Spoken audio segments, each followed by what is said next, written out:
Start today? Yeah. Okay. Okay. So in this clip or in this video, we can look at the blood vessel. The brachial plexus and the nerves as they were distributed over the forelimb. The brachial plexus is formed by ventral branches of the spinal nerve from C6 to T2. So that is your C6, C7, C8, T1, and T2. The ventral branches they would come together to form a nerve plexus, and then the nerves from that plexus would distribute again to the different parts of the limb. So let's start from the nerve which is going into the pectoral muscles. Nerves that we see going into the pectoral muscles, those are the pectoral nerves. Also, we have nerves going into the superficial pectoral muscles, but all of them are called pectoral nerves.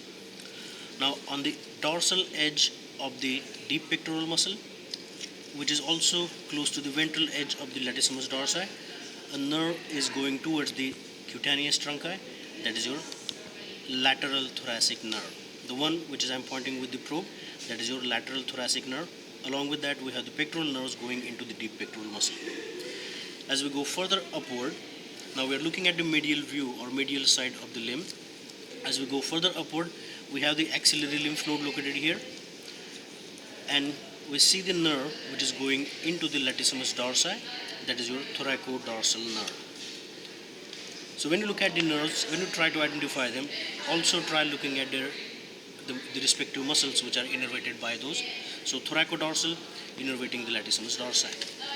As we go further upward, let's look at some of the other muscles present here. So we have the latissimus dorsi, we have the teres major, and we have the subscapular or subscapularis. The nerves which are going right into the subscapularis, that is your subscapular nerve. So we can see the nerve right here, that is your subscapular, going directly into the subscapularis muscle.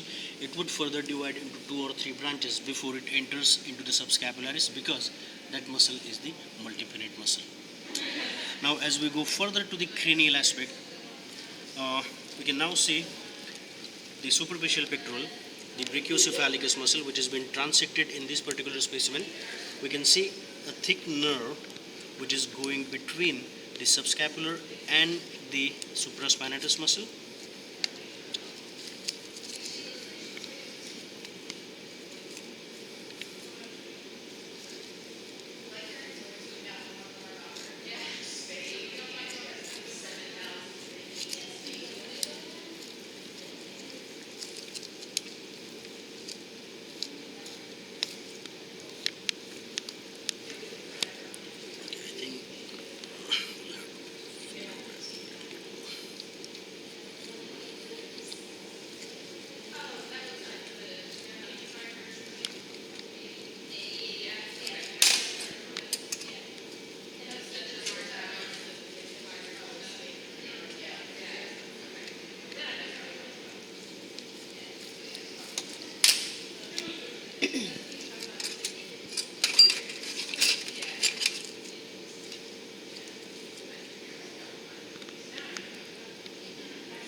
Can you just pause that one a little bit?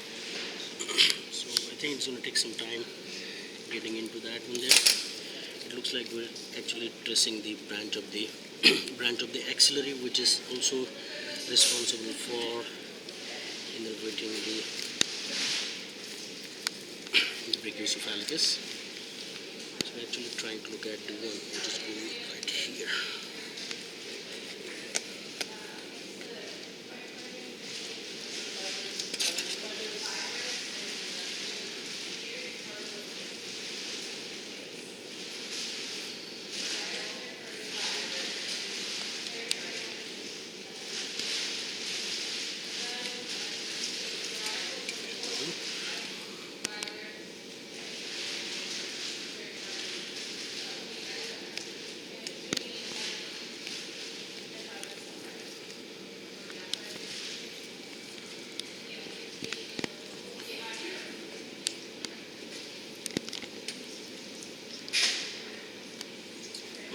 Let's clear some of the confusion here.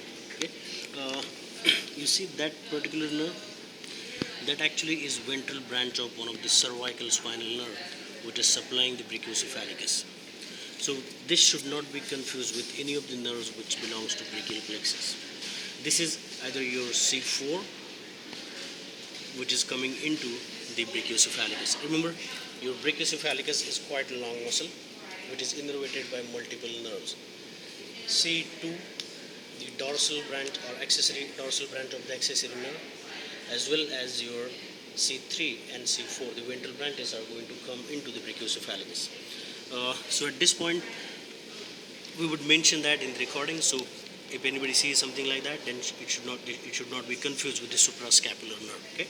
Okay. Let's come on this side a little bit. Okay, we'll start from here again. So now we are in the craniomedial aspect of the limb. We see a nerve which is coming into the brachiocephalicus muscle. That is one of the ventral branch of the cervical spinal nerve. The caudal ones like C4 or C5. C4 basically that is going into the brachiocephalicus muscle directly. Okay?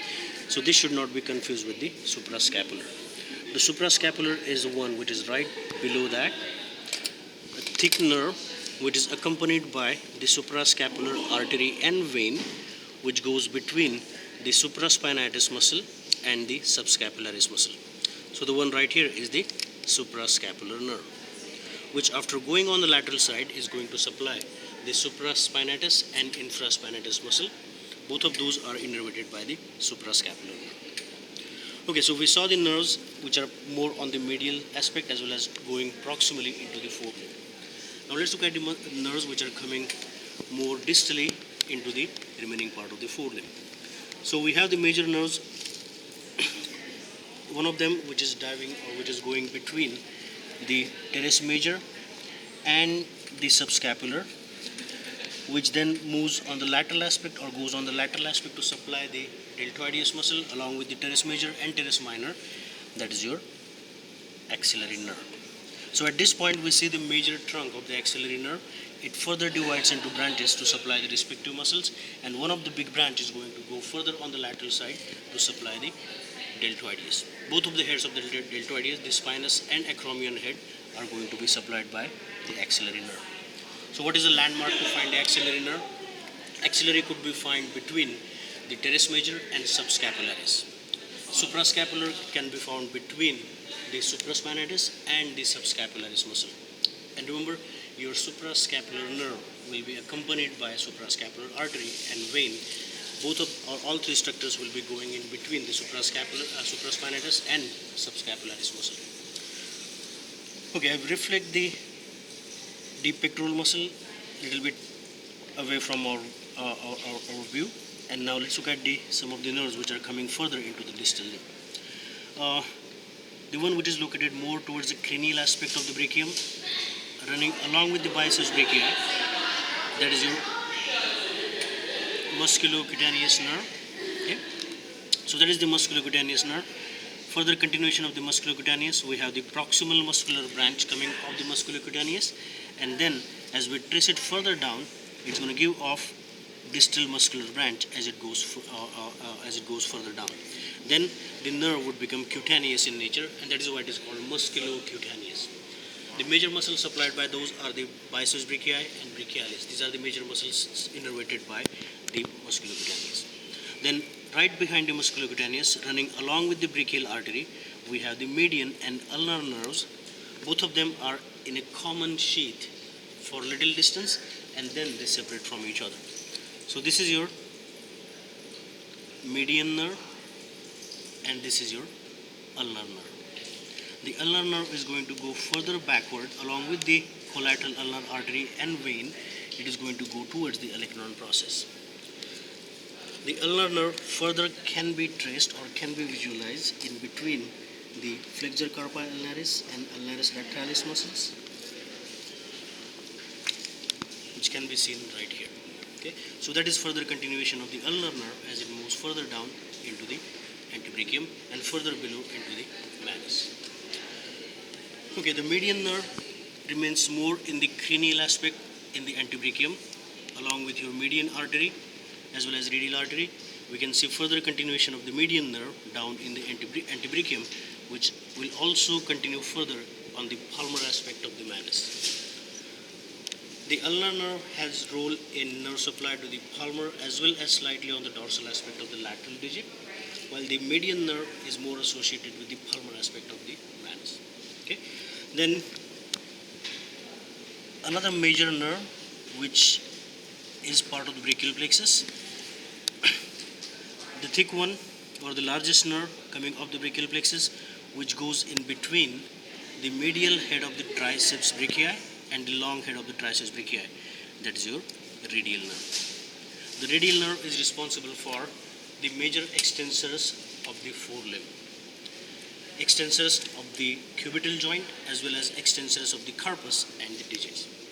So all the three heads of the triceps, or four heads in the dog, as well as all the extensors of the carpus and the digits are innervated by the radial nerve. Along with that, radial nerve also takes care of cutaneous innervation on the cranial aspect of the antebrachium and dorsal aspect of the manus. Okay? So here we see the radial nerve going in between the long head of the triceps and the medial head of the triceps. Let's turn it on the lateral side so we can see further continuation of the radial nerve as well.